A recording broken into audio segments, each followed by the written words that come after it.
one thing that we did was we developed a system of accountability. If I was using the term slipping, I commonly see it in prison where people just lose it.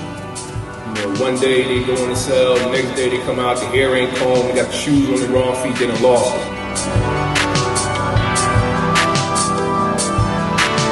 That was so common that we made a pact that if you see me slipping or anything of that nature, pull my coat, get a hold of it.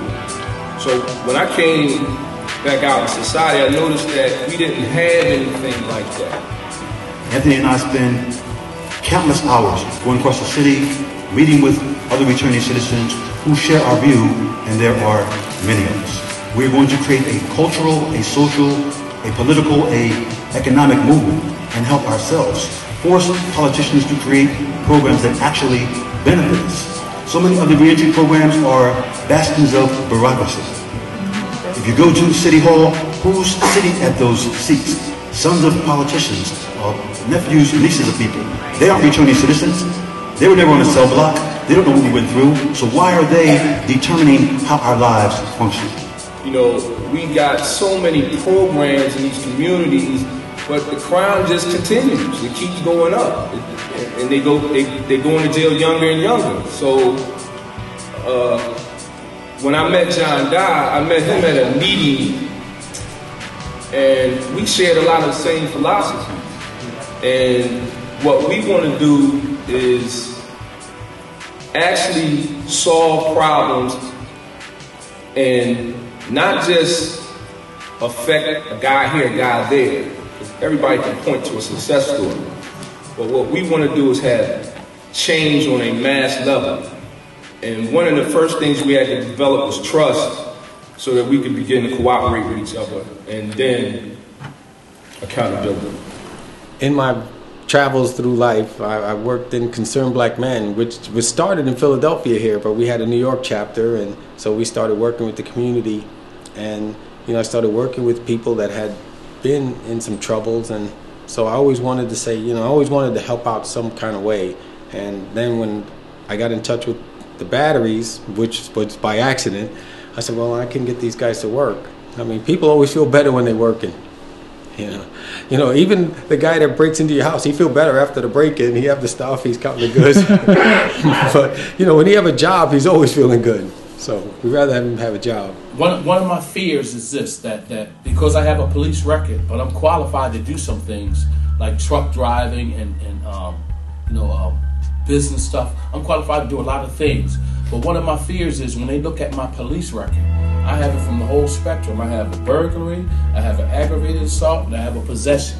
So, and my question to you is, how do you overcome that? No. Now you have to be able to deal with the no's. When you go to ask for something, they tell you no. You gotta be able to deal with that. When you got out, how long was it for you to find a job? It took me 9 months. He found my job.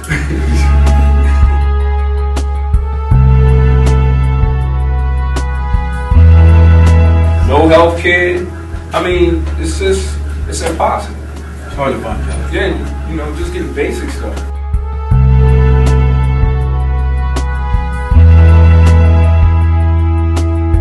When I got out, I earned my social security while I was inside, and I was fairly articulate and focused on what I wanted to do. But I had an 18-year gap in my employment history. So you go to get somebody a resume, and 18 years is missing. So I had to be very creative.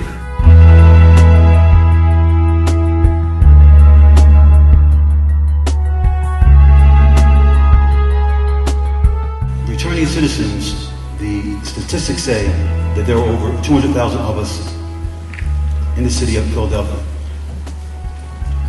which means that is a huge base of possible support for us to help ourselves. So we talk about voter registration, political education, because with those kind of numbers, we should be controlling every city council seat in the city of Philadelphia. We should be electing the next mayor. We should be influencing the race for governor. We who should be running the city. In the city of Philadelphia, only 11% of people vote. Mayor Nutter won with 110,000 votes. There's over 200,000 of us. We're always asking for more programs, more this, more that. We need to be demanding this by the weight of our numbers. The only way to do this is to organize across the city.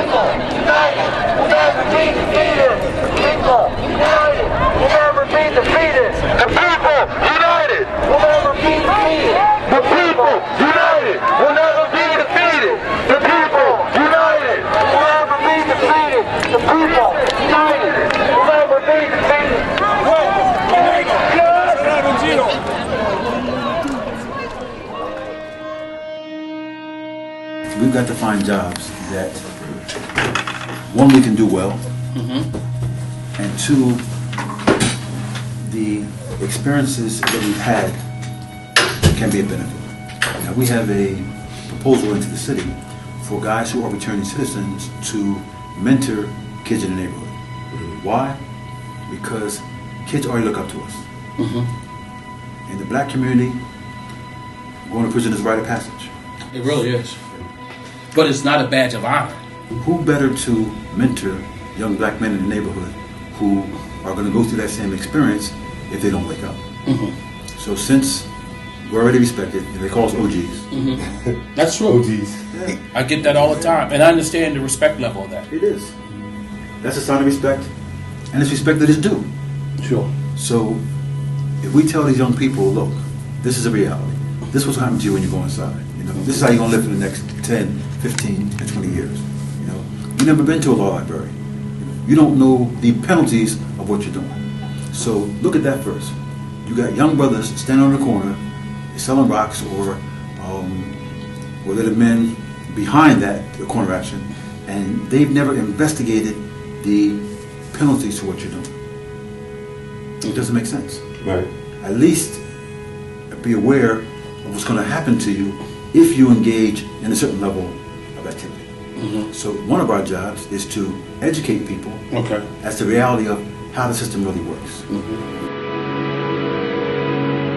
In regards to life sentencing, in order for you to have a mandatory minimum sentence of life without parole, you have to have a prior homicide. Now that's according to the statute, but according to the mandatory minimum actual document, the sentencing structure of mandatory minimums in the Commonwealth of Pennsylvania, it does not say that you have to have a prior homicide. the 9715 is in the mandatory minimums. That's where it came out of. 9712 through 9719 are the Judicial Code mandatory minimum punishment. It was created in 1982. Stay tuned for more dynamic processes to come.